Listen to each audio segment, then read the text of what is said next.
Je remercie l'assistance qui est là et plus particulièrement les autorités qui sont là, la société civile sénégalaise et africaine aussi. Je vous remercie. Je remercie aussi la FDRS de Paris, de même que Convergence de Mamadou Ibra Kane. Mesdames et messieurs, honorables invités, chers représentants de la société civile, chers responsables politiques, chers partenaires des médias, chers frères et sœurs venus d'Afrique et d'ailleurs. C'est avec un immense honneur et une profonde responsabilité que je prends la parole aujourd'hui. Au nom des organisations de la société civile sénégalaise et africaine, nous sommes réunis ici au Sénégal, cette terre africaine du dialogue, de paix et d'hostilité. Mais au-delà de ce cadre national, c'est toute l'Afrique qui s'exprime aujourd'hui, dans sa diversité, dans sa dignité et dans son aspiration légitime à une place plus juste dans la gouvernance mondiale. Comme le disait Nelson Mandela, cela semble toujours impossible jusqu'à ce que soit fait. Aujourd'hui, ce qui pouvait sembler hors de portée hier devient une ambition assumée. Voir une voix africaine forte, expérimentée et rassembleuse à la tête de l'Organisation des Nations Unies, Monsieur Macky Sall, c'est une fierté pour tout le Sénégal, mais c'est aussi une fierté pour l'Afrique. Cher public, j'aimerais vous poser une question. Dites-moi qui est plus outillé que le président Macky Sall pour être secrétaire général de l'ONU? Il est où? Mais qui l'est? Il est où? Aujourd'hui, ce qui pouvait... Notre présence ici n'est pas fortuite. Elle est l'expression d'un engagement conscient, d'un devoir patriotique, mais aussi d'une responsabilité continentale. Car soutenir cette candidature, ce n'est pas seulement soutenir un homme, c'est porter une conviction, celle de l'Afrique qui doit être actrice et non spectatrice des grandes décisions du monde. Le monde traverse des crises multiples, conflits, règlements climatiques, inégalités profondes, fractures entre les nations. Dans ce contexte, le leadership international ne peut plus se construire sans une représentation équitable des peuples. Nous croyons que Macky Sall incarne cette capacité de dialogue et d'équilibre et d'engagement. J'aimerais faire un coup d'œil à M. Seydi Gassama de l'Amnesty International. Vous qui devez être notre mentor, vous qui devez lutter pour les droits humains. Macky Sall n'a pas été mis en cause. Macky Sall n'a pas été jugé. Macky Sall n'a pas été condamné. Pourquoi pas ne pas soutenir la candidature de Macky Sall, qui est un fils de l'Afrique, un fils du Sénégal? On ne parle pas de Macky Sall politique, mais on parle de Macky Sall, l'homme de dialogue.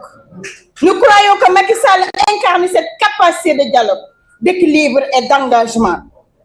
Mais plus fort, nous affirmons que cette candidature dépasse les sphères étatiques. Elle est aujourd'hui portée par les peuples, par les citoyens, par cette société civile africaine consciente et engagée, d'où la présence de Jean Nouda. Si nous nous mobilisons, c'est précisément parce que nous refusons que les grandes décisions concernant ce continent ne prennent sans nous. Nous sommes ici parce que nous considérons que cette candidature aussi est la nôtre. Mesdames et messieurs, le président Bassirou Diomaye Faye, le premier ministre Ousmane Sonko, vous les patriotes, les pacifiés, être patriote aujourd'hui, ce n'est pas seulement aimer son pays, ce n'est pas se limiter sur des discours, sur du populisme, c'est agir pour son rayonnement, défendre sa dignité et contribuer à l'élévation de son continent. La société civile dans cette dynamique joue un rôle essentiellement important. Elle est la conscience vivante de nos nations. Elle alerte, elle propose, elle mobilise. Elle ne devait pas diviser. Elle rallie les aspirations des peuples aux grandes orientations du monde. Et aujourd'hui, elle fait un choix, celui de s'engager auprès du président Macky Sall. Nous appartenons à une nouvelle génération. Oui, une génération lucide, consciente des défis, mais surtout déterminée à renforcer nos engagements. Refonder la société civile, c'est bâtir une force plus structurée, plus influente, plus responsable. C'est former des leaders de demain, capables de défendre l'intérêt général, capables de défendre l'intégrité, avec courage et vision, et non pas être là à dénigrer un ancien président de la République. En tant que relève de la société civile, nous avons un devoir, celui de dépasser les clivages politiques, de privilégier l'unité et de porter des causes qui nous dépassent. Notre soutien aujourd'hui s'inscrit dans cette dynamique, celle d'une Afrique qui se lève, celle d'une jeunesse qui s'engage, celle d'une société civile qui s'assume pleinement son rôle historique. Mesdames et messieurs, ce moment n'est pas seulement politique, il est profondément humain, il est profondément symbolique, il est question de dignité pour notre continent. L'histoire ne retient que les peuples qui savent s'unir autour de l'essentiel. Aujourd'hui, nous faisons ce choix, que cette cérémonie soit le point de départ d'un mouvement fort, uni et déterminé. Ensemble, soutenons cette candidature. Ensemble, portons la voix des peuples africains. Ensemble, affirmons la place de l'Afrique dans le monde. Ensemble, assumons le Sénégal. Ensemble, aimons-nous. Aimons un fils du Sénégal. Aimons un fils de l'Afrique. Aimons le président Macky Sall et soutenons la candidature du président Macky Sall. Je vous remercie, chers collègues. mbokk yi, je commencerai par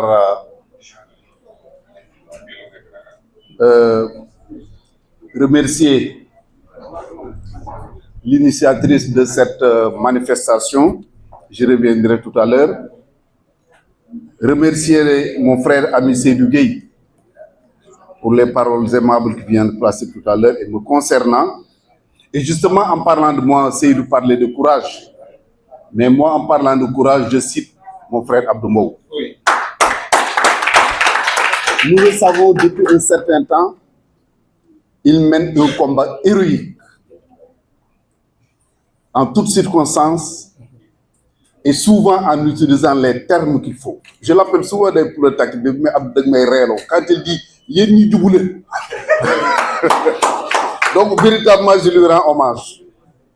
Je salue également, parce qu'on parle de courage, ma sœur Ndeye Sow Leila, oui, mais particulièrement notre nièce du Tchad. J'ai l'habitude de dire que je ne suis pas sûr d'être sénégalais, mais je suis sûr d'être un Africain. Si nous parlons de frontières aujourd'hui, c'est le colonisateur.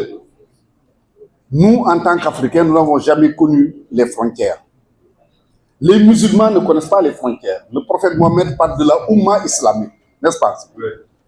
Donc, il est heureux que nous ayons aujourd'hui parmi nous une de nos nièces qui est sénégalaise comme elle est tchadienne. Oui.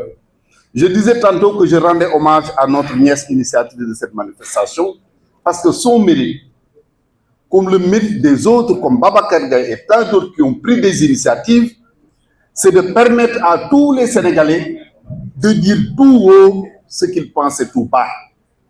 Le soutien à la candidature du président Macky Sall, on le retrouve dans le cœur de presque tous les Sénégalais. Et moi, j'ai toujours eu deux convictions. La première est que Macky Sall serait candidat pour aller au secrétaire des Nations Unies. Je lui ai dit avant l'élection présidentielle. La deuxième conviction que j'ai également est que Macky Sall candidat sera effectivement élu à la tête des Nations Unies. Il y a de cela quelques mois, j'ai été voir mon frère Abdou Mbow pour lui dire, dites à Macky Sall de sortir de l'arène politique. C'est pas Abdou.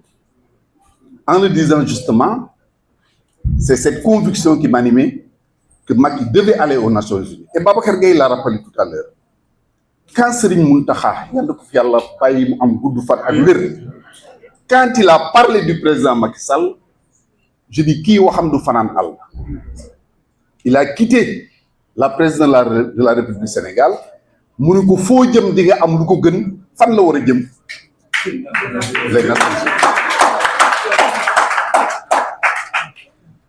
Alors, nous ne sommes ni électeurs, ni éligible pour aller aux Nations Unies. Je le dis souvent d'ailleurs à certains qui s'attaquent à la candidature de Macky Sall. Je dis, vous perdez votre temps.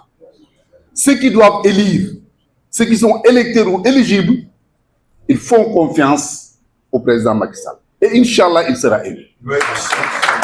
Et je vais dire quelque chose en wolof, mais xam ngeen au moins tan le charognard. Xam ngeen mbaam. Du xam ngeen mbaam. Olof yi dañu léeb ni tan gorewul. Su tan gore woon suñuy gubali mbaam mu ëpp caw say. Qu'est-ce que je veux dire? Ndax bu dee moo koy lekk. Très bien. Pourquoi je le dis? Ceux qui devaient être les premiers à soutenir le président Macky Sall sont ceux-là qui tentent de le salir. Je dis bien qu'ils tentent, parce qu'ils ne peuvent pas le faire. Ceux qui ont tout bénéficié, ceux qui ont tout obtenu de Macky Sall, c'est ceux-là qui tentent aujourd'hui de salir Macky Sall. Mais qu'ils sachent effectivement que c'est peine perdue. J'ai dit tout à l'heure que nous ne sommes ni électeurs ni éligibles. Quel est alors le sens d'une manifestation telle que celle qui s'organise aujourd'hui? D'abord, c'est de montrer à l'opinion nationale internationale, mais surtout internationale, que les Sénégalais font bloc autour de Macky Sall, soutiennent Macky Sall, sont prêts à l'accompagner pour être secrétaire général des Nations Unies. Ça, c'est le premier objectif. Mais le deuxième objectif également, c'est de dire à ceux-là qui tentent de le salir qu'ils ne parviendront pas à le faire. Tous ceux qui empruntent Ila Touba pour aller à Touba se doivent de soutenir Macky Sall. Ceux qui passent par le pont de Farafenni, que j'appelle le pont Moussa Ngom pour aller en Casamance, doivent soutenir le président Macky Sall. J'ai l'habitude de dire que si le pont de Farafenni avait été construit vers les années 80, nous n'aurions pas eu de rébellion en Casamance. J'ai l'habitude de dire également que la seule réalisation de ce pont suffit ou suffisait pour réélire Macky Sall à la tête du Sénégal. Oui. Ceux qui empruntent aujourd'hui l'autoroute à péage pour aller à Mbour et pour aller jusqu'à Fatick seront les premiers à soutenir Macky Sall. Ceux qui vont emprunter l'autoroute à péage pour aller à Saint-Louis, j'en passe. Et les religieux, partout il a créé des cités religieuses. Tous donc doivent soutenir, je ne peux pas citer, tous ceux qui ont l'obligation aujourd'hui de soutenir la candidature. Mais qu'ils sachent que l'écrasante majorité des Sénégalais, qu'ils soient jeunes, femmes, enseignants, fonctionnaires de manière générale, qui ont bénéficié des augmentations de salaire, les étudiants qui sont dans les ISEP, partout, les transporteurs, partout, les Sénégalais sont mobilisés comme un seul homme pour le soutenir. Et l'Afrique, Macky Sall a toujours été le porte-drapeau, porte-voix de l'Afrique. Au G7, au G20, à la CEDEAO, à l'Union africaine, aux Nations Unies, partout où il y a eu des difficultés, Macky Sall a porté la voix de l'Afrique, il a porté le flambeau, il a porté le drapeau très haut pour défendre l'Afrique et les Africains. Donc nous n'avons pas de doute que notre candidat sera élu. Il sera élu non pas pour les Sénégalais seulement, mais il sera élu non seulement pour les Africains, mais également pour l'humanité. Dans la vie, il faut être intelligent. Ceux qui devaient être les premiers à soutenir Macky Sall, moi je termine par cette phrase, c'est le pouvoir actuel. Je ne dis pas qu'ils doivent le soutenir parce que moi les Djongour. Mais si Macky Sall est élu aux Nations Unies, non, il ne sera pas candidat en 2029. S'il n'est pas élu, il revient prendre le pouvoir en 2029. Donc il devait être le premier à le soutenir. Merci beaucoup, monsieur le ministre Serigne Mbacké Ndiaye. Jërëjëf. Di nuyu bu baax. Donc, bonsoir à toute l'assistance. Comme vient de le dire l'ensemble de mes professeurs, je tiens tout d'abord à remercier les organisateurs, notamment ma sœur Antigone Diop et l'ensemble des membres de la société civile.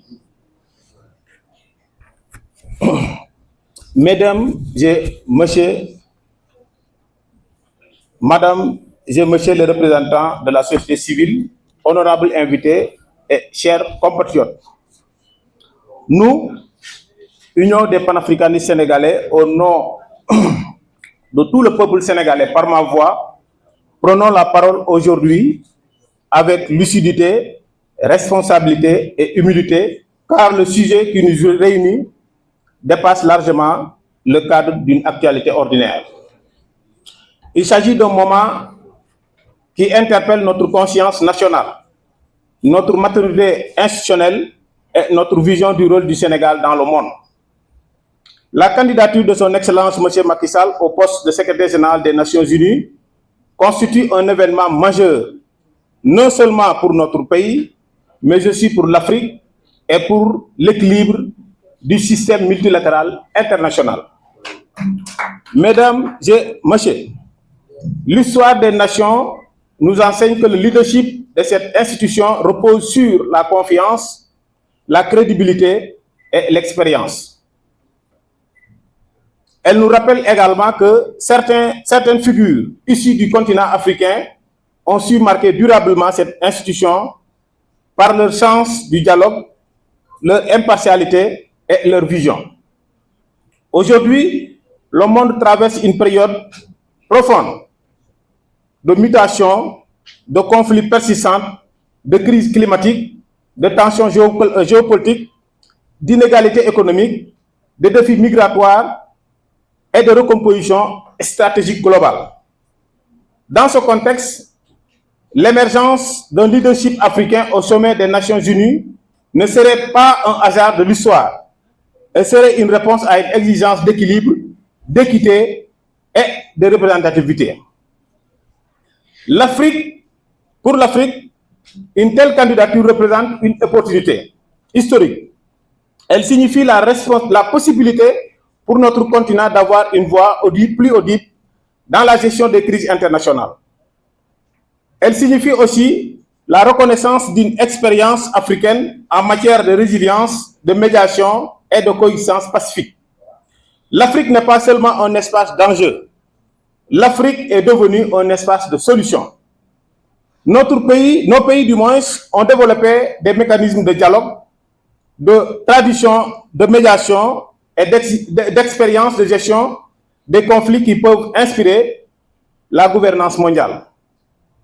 C'est dans cette perspective que la candidature d'un ancien chef d'État africain doit être comprise non pas pour une ambition individuelle, mais comme une contribution continentale à la stabilité mondiale. Pour le Sénégal, cette candidature représente une responsabilité historique. Notre pays a toujours occupé une place singulière dans la diplomatie internationale. Depuis l'indépendance, le Sénégal s'est distingué par sa stabilité politique, sa tradition démocratique et sa capacité à entretenir des relations équilibrées avec les différentes puissances du monde. Notre diplomatie n'est pas construite sur des valeurs, c'est construite du moins sur des valeurs fondamentales qui sont le dialogue, la modération et la recherche de consensus. Ces valeurs ont fait du Sénégal un pays respecté dans les instances internationales. C'est pourquoi aujourd'hui, la candidature d'un ancien président de la République du Sénégal ne peut être considérée comme une initiative personnelle. Elle engage l'image du Sénégal. Elle engage son héritage diplomatique. Elle engage sa crédibilité internationale. Se pose alors la question essentielle. Quel doit être le rôle majeur ou la posture de l'État du Sénégal? L'histoire diplomatique mondiale nous enseigne que les grandes nations savent transcender leurs divergences internes lorsqu'il s'agit de défendre un intérêt supérieur. Dans de nombreux pays, lorsqu'un ancien chef d'État aspire à une fonction internationale majeure, l'État apporte tout fondamentalement son soutien officiel, et non par affinité politique, mais par devoir institutionnel. Oui. Ce soutien est une manifestation de continuité républicaine. Il est l'expression d'une maturité démocratique. Il est le signe d'un État qui se respecte lui-même. Il ne s'agit pas ici d'un soutien partisan. Il s'agit d'un soutien institutionnel. Car au-delà des alternances politiques, l'État demeure. c'est les intérêts supérieurs de la nation qui transcendent les clivages du moment. Le rôle du président de la République du Sénégal, à qui je m'adresse singulièrement, le président de la République Bassirou Diomaye Diakhar Faye, dans une telle circonstance, est d'incarner l'unité nationale et la continuité de l'État. Un soutien officiel à une candidature sénégalaise à la tête des Nations Unies ne serait pas seulement un acte diplomatique.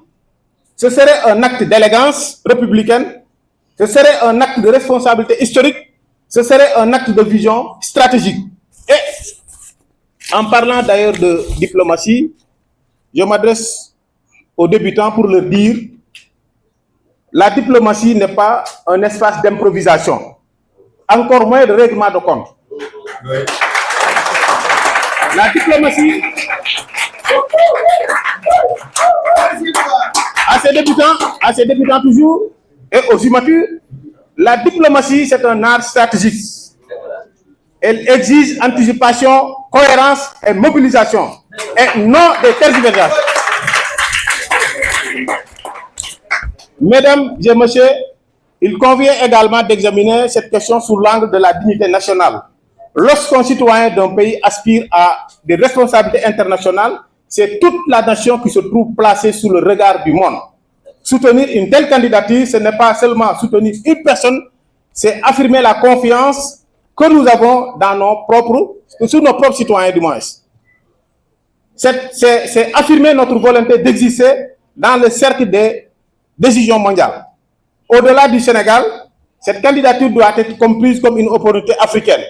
Le continent africain aspire à une gouvernance mondiale plus équilibrée. Ils aspirent à une représentation plus juste dans les grandes institutions internationales. Le monde d'aujourd'hui ne peut être gouverné sans l'Afrique. L'Afrique est jeune, l'Afrique est dynamique, l'Afrique est porteuse d'avenir.